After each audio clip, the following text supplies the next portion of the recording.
Scrum is a framework for delivering, developing, and sustaining complex products.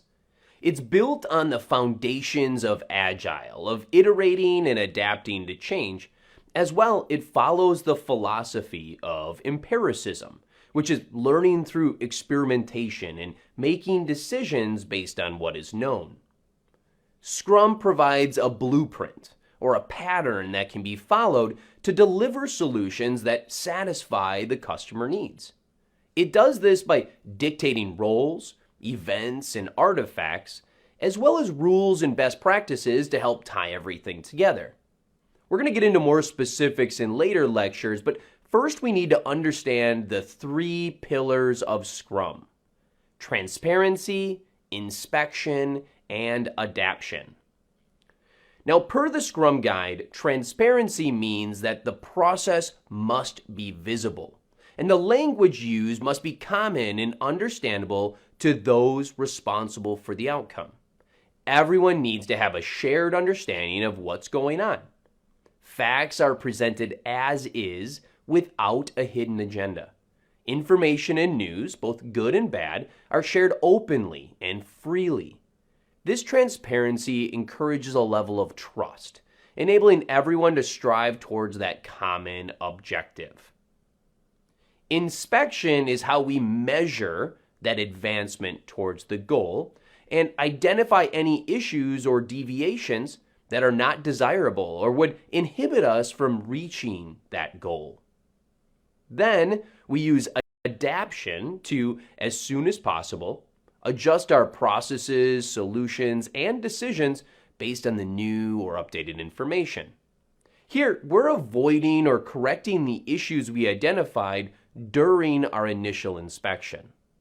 In summary, the 3 pillars of Scrum: transparency, so everyone has a common understanding of what's happening; inspection, to validate we're on target towards our goal; and adaptation, to tweak and adjust based on learnings.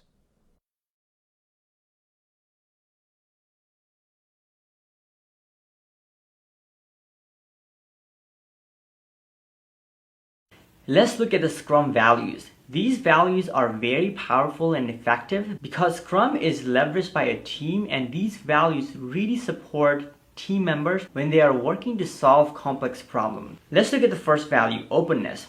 Openness just means that team members are open to living the Scrum values over just doing Scrum. Team members are open to uncover and find effective ways of solving problems. Whenever team members are solving on a tough problems, openness can mean that they are open to inspecting and adapting and figuring out better ways to solve that problem as a team. So being open to other people's ideas and being open to change in general. Another important Scrum value is commitment. Whenever people are looking at this value, people immediately think about commitment to doing the work or executing on the sprint goal or the work that team has committed to. But it's actually more than that. This means that team members are committed to each other in terms of doing their best and coming up with solutions collaboratively. This actually also means commitment to not only just delivering software, but delivering software to solve end users or customers' problems. Commitment also means that team members are going to give their best action and effort to solve a problem versus just focusing on a sprint goal. Focus is another very important Scrum value. If we are trying to solve any kind of problems, human beings need to be able to focus.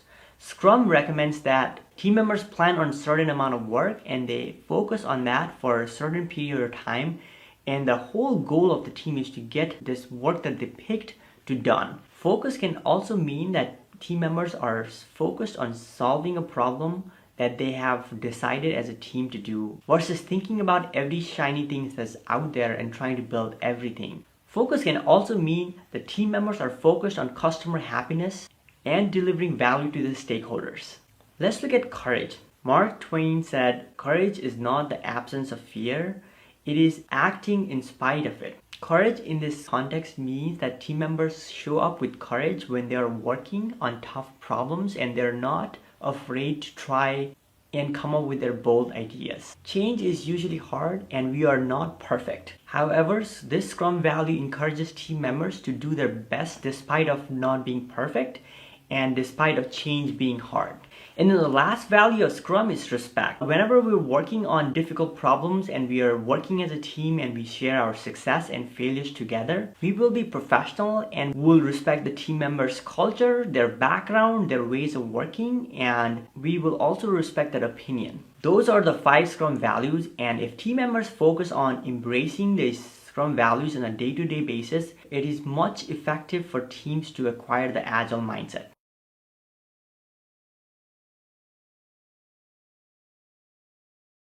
There are 3 major elements of Scrum that are dictated within the Scrum Guide.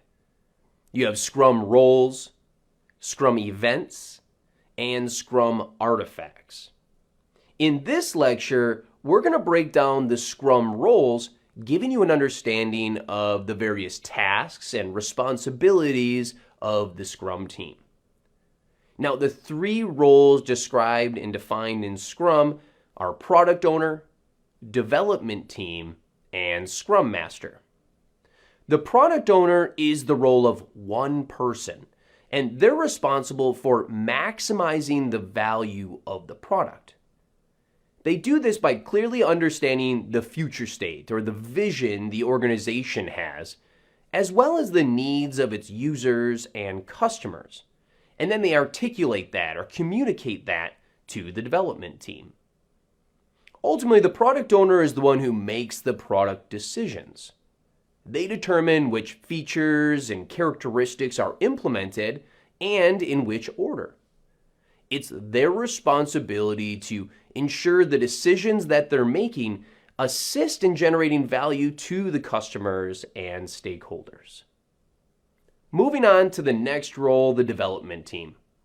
The development team is a group of cross-functional people who execute upon or create the features and characteristics that were identified. And they do this through continuously collaborating with the product owner to gain clarity and understanding of the customer need. Ultimately, it is the development team that creates the solution increments that satisfy the customer need, thus creating the value. Now, the development team is made up of professionals with different backgrounds and titles. Depending on your product or your solution, this could include business analysts, software developers, business intelligence analysts, architects, subject matter experts, etc. Really, any title is fair game as long as they bring value to the team. And before we move on, one other unique and powerful thing about the development team is they're not overseen by anyone. They don't have a manager dictating tasks or supervising their work.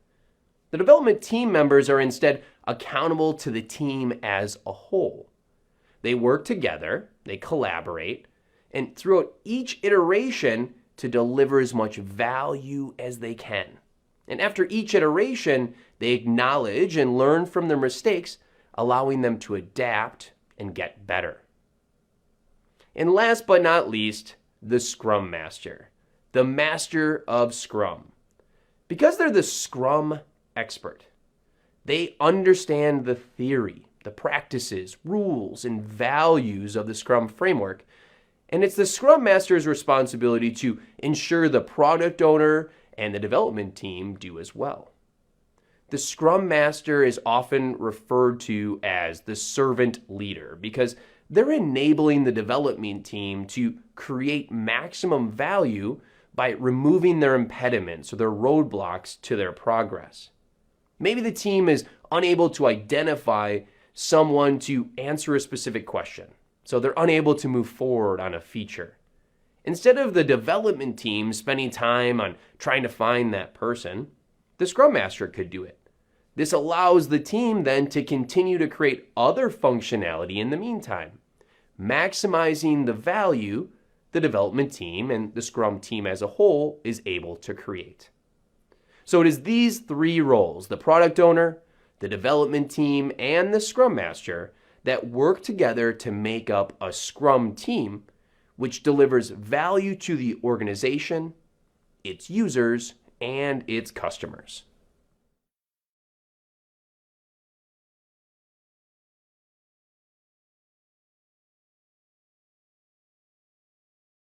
My recent experience was, working as a Scrum Master. I just love the idea of being a team facilitator and making sure I get to coach the team a little bit on Scrum values and Scrum methodology, and I get to remove impediments. So, my day started out by, being in the daily stand-up, and that's a 15 minutes meeting again, like we talked in the lecture. I go around and I say, okay, let's just go around and answer the 3 questions. What did you do yesterday? What are you going to focus on today? And do you have impediments? And we go around and I'm actually focused on hearing how everybody is doing, and if there's an impediment, I'm actually making a list of impediments so that I can make it visible, or I can work with a team member to go out there and resolve that impediment. I've also been in an environment where people didn't want to answer those 3 questions. So one of the things that I did is I did something called appreciative inquiry. So the question, instead of asking what did you do yesterday, what we said is, what are you going to focus on today? Are we in track to meet our sprint goal? And do you have any impediments? So that's a little bit more indirect, and people felt and resonated with those questions. Sure. So you can run your daily stand-up that way too. So that was really well. And then after that, I go about and I work with the developer to remove those impediments. Let's say they don't have some kind of data for testing, or if they need some servers, or if they need to talk to another team member for certain, I would facilitate those meetings and whatever the team needed. I would facilitate the sprint planning, where a team plans for the iteration or the sprint. And these are the things that we want to get it done, and this is our sprint goal. I facilitated that. So I would invite all the necessary people in the room. I would even go and ask the stakeholder to come in the planning, or if we need any kind of clarification. And I would make sure that we had talked about the sprint goal at the end of the sprint planning.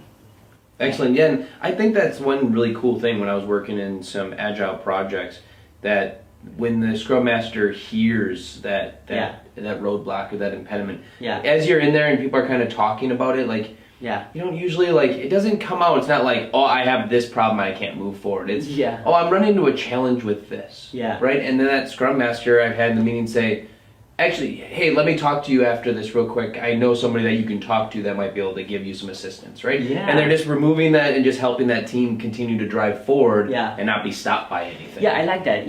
This is why there's a need for a Scrum Master, because, again, we have a 2-week iteration or 3 weeks, right? Team is so focused on getting those stories done that sometimes the impediments might, this task switching. So it's good to have somebody who can kind of facilitate and resolve those impediments. And he's thinking in a way where, what are some of the challenges that team is having? What are some of the ongoing impediments? Somebody really has the connection and is thinking in a very resourceful way for team to get going. And team is focused on developing and producing end-to-end working software.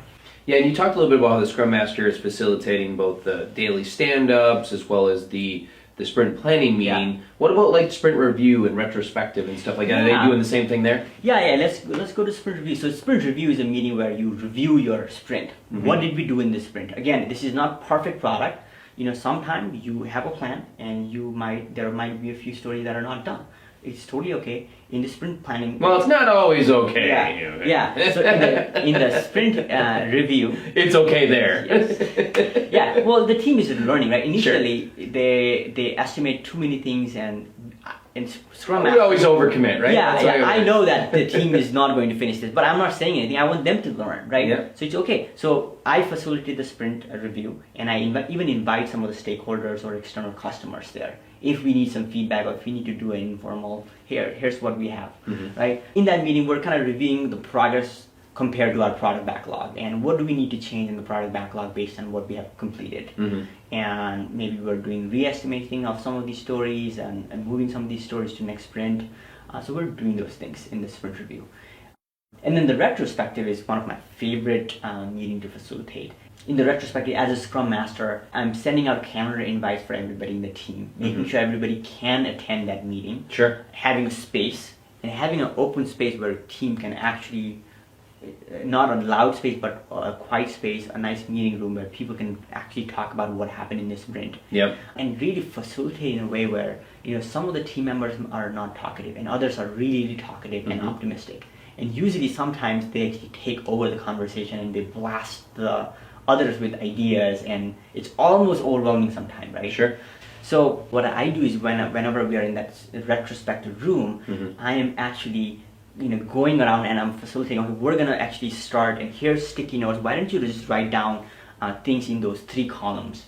What went well, what didn't go well, and what do we want to improve? And I'll give them 5 minutes to think about it, right? So that they have time to actually think about what those items. And then I'll collect those things and I'll actually post it on the wall.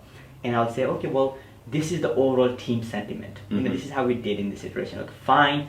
Some of the things that might have gone wrong, so I address the elephant in the room and make it less awkward. I go around and say, okay, well, Tim, you said this. Like, why don't you tell us more? Like, what are you actually feeling? And Max, what about you? What were your challenges, and why did you think this was something that we want to improve on? Yep. What's the actual pain point? So facilitating those conversations, it's really fun for me.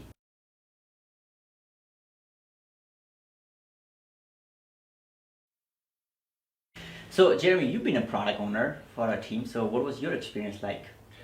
It was different, that's for sure. Yeah. So as a product owner, I mean, obviously you're meeting with the business and then helping to translate that into work units, user stories for the team to work on, right? I mean, that's ultimately what the product owner is doing. So at the beginning, it was fairly similar to what a business analyst does, right? Gathering the requirements, eliciting those requirements, and then putting them into work items. Yeah. I think the really challenging part of it was just the fact that there's a lot of business people, and being like that one person that everybody's coming to with any changes or problems, and then also you have the team on the other side. Yeah. You are constantly balancing on that line, towing that line as to, okay, I can't always make the business happy because I understand where the project team's coming from, but I also have to not just concede to what we can get done because I need to meet the needs of the business. And so it's that balancing act. So there's a lot of managerial type of stuff that really help out as a product owner. Yeah. So that's what are some of the challenges. Some of the nice things about being a product owner, when you're going into those meetings, helping to prioritize, keeping people on kind of the right tasks, right? Not worrying about how they're accomplishing it, explaining the what. This is what we need to have done. This is the type of functionality that's needed. Here's the need. And then it was always interesting to see how the team designed that solution and then brought that solution forward. Yeah. So that was always a nice thing, and then being able to take that, go back to the business and get their feedback on it, or have them come in for a demo, or kind of depending on the type of change that was made. Yeah, so my experience of being a product owner, product manager was in a startup company, and I remember sitting down with the CEO of a company who had co-founded this startup, and he needed a product manager and product owner.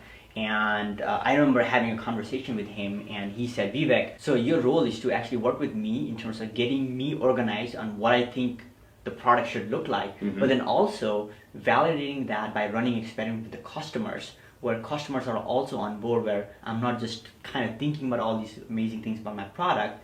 This also resonates with the customer. So what I did is I actually wrote a lot of user stories, these small description of requirements or product features from a customer's perspective, capturing who, what, and why. And what I did is I actually prioritize those user stories, and I gave it to the developers, and I said, this is the sequences, these are the top high priority stories.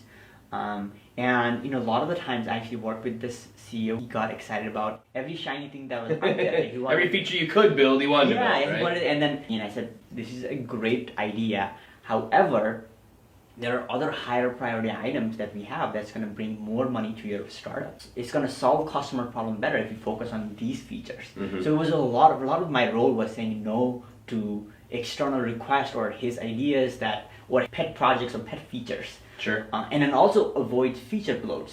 Instead of having this feature really adding all the bells and whistles, the focus was getting an MVP and getting certain amount of users in the system, and based on studying how they engage in the product, then we can incrementally evolve the product. Good, and you mentioned MVP, which is the minimum viable product. Ultimately, like what's the lowest thing that we could deliver that'll actually create some value or create enough value for that customer to at least get them started. So let's talk about some of the challenges. And I've been a Scrum Master and I've worked in a team where I've had a little bit of challenge with the product owner. A lot of the product owners are coming from the waterfall world, and they are maybe not trained enough on how to play in the team. So I've been in a situation where product owner was spread out across 3 teams, and it was extremely difficult for the team members to actually get the priority and the vision of the product. And I was in the middle because I was a Scrum Master and I was a new Scrum Master, and it was a tricky position, just how do you, so I said that we need you more for availability, but the way that it was set up is because he was spread out in 3 teams. So one thing that I learned is, a team should have a dedicated product owner and somebody who's available for the team to understand the product vision, understand the next high priority stories, so the team can, so then it doesn't create any roadblock or confusion for the team. Absolutely, and I think that when I was a product owner, I was the product owner for 3 products. Started as 1, gained 2 extra products, and now I was the product owner of 3 products.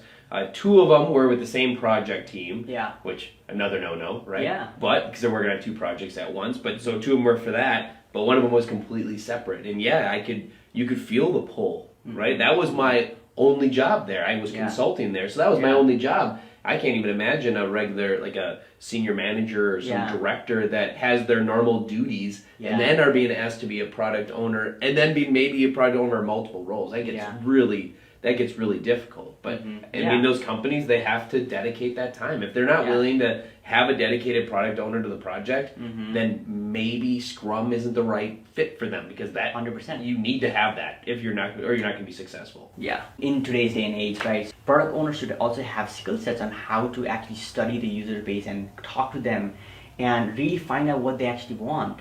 I think it's very important for product owner to actually engage the user base and then just question them a little bit. Are you sure? Like you're saying this, and then also give what do you like about it? What don't you like about it? Like really pulling that out, right? Yeah, and give them a very simple version of the product and say, okay, well, use this and see how they use the product, and based on that, based on their behaviors, make decision on how they should evolve the product, and that's how you can learn a lot about what to build, because that's the sole responsibility of the product owner, right? They should know how they should evolve the product, and they should have a pretty good vision on how they want to expand the product line. Absolutely. Yeah, their number one goal is to make the business happy and to solve that business problem. Yep. They have to be able to do that in order to make that happen. So 100%. Great.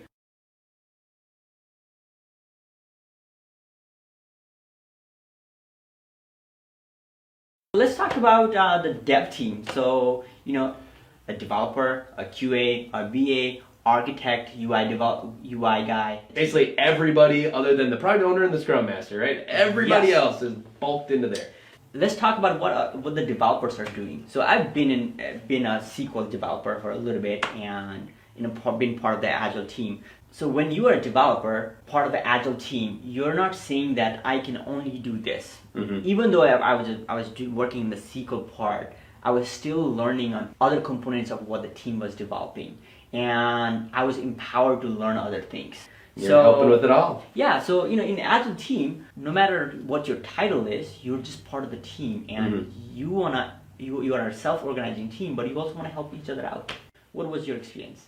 Yeah, and that was very similar. So working as a business analyst and a quality assurance analyst doing testing within a team, it was very similar. So it was very interesting coming from waterfall and going into that. The business analyst traditionally has, there's certain roles, and there's some organizations that have the business analyst do more. But it was really cool in Scrum that's really like encouraged. Yeah. Like, hey, do your normal stuff, right? And do your normal requirement elicitation and analysis and make sure that this is right and help, but also you're going to help with designing the product, and also you're going to help with this technical problem that came up. You're going to be kind of helping the developer out with that, and you're going to help with testing, and the same with the QA. A lot of times they come in and they're going to help with some business analysis stuff, or they're not going to be stuck to their one area, which I think really helps for a couple reasons. Number one, it allows you to just broaden your skills, which is really cool in a job. When you do the same thing every day, it gets boring, right? And it just gets old. But when you can continually broaden your skills and learn new things, like new areas of interest, and go get involved in that, that's really, really cool. Yeah. So I think it helps to broaden, but then it also helps to reduce bottlenecks within the project. You don't have, oh, well, we're waiting on Vivek again, but he's so slammed with all of his work, and so we're going to be delayed in getting this done. Yeah. No, that's not acceptable. Somebody needs to go in and help Vivek out with whatever he's working on to get all these pieces done. I think there should be an Agile BA in a team, and here's why. A lot of the times product owners are focusing a lot of time on estimating the stories and just prioritizing, but I believe that that time should be spent a lot more time in the business side, studying about what the customer wants. And there is a need, if there's 4 or 5 developers, there is a need for a role who might be a BA, or in some teams that I work with, they call it a product specialist. Yep. Where he is working with the product owner to have a campaign on how to gain user adoption, how to have that user interview early on in the process, and how to demo that product in every month even. So that I think that role is very important. Writing user stories, coming up with exception criteria, writing technical spikes, working with the team and elaborating those user stories. All that is a full-time job. Absolutely, yeah. And actually going back to that, before I became product owner, I was kind of like what they called like a product specialist or a pseudo product owner, where I was the product owner's right-hand man. Basically, I was doing all the work. Sure. He was delivering it all to me in communication, and I was taking all the, making quick notes and then creating the user stories off of that, validating with him that meets the user needs. And while it wasn't ideal, it was what had to be done. The project had gone completely sideways. It was a big project. There was a lot of other work that product owner needed to do on the business side to help get everything realigned and get expectations understood, so then he could deliver that to the project team. So you kind of have, everybody, even product owners, get helped out by that dev team in helping them with their jobs as much as they can. Yeah.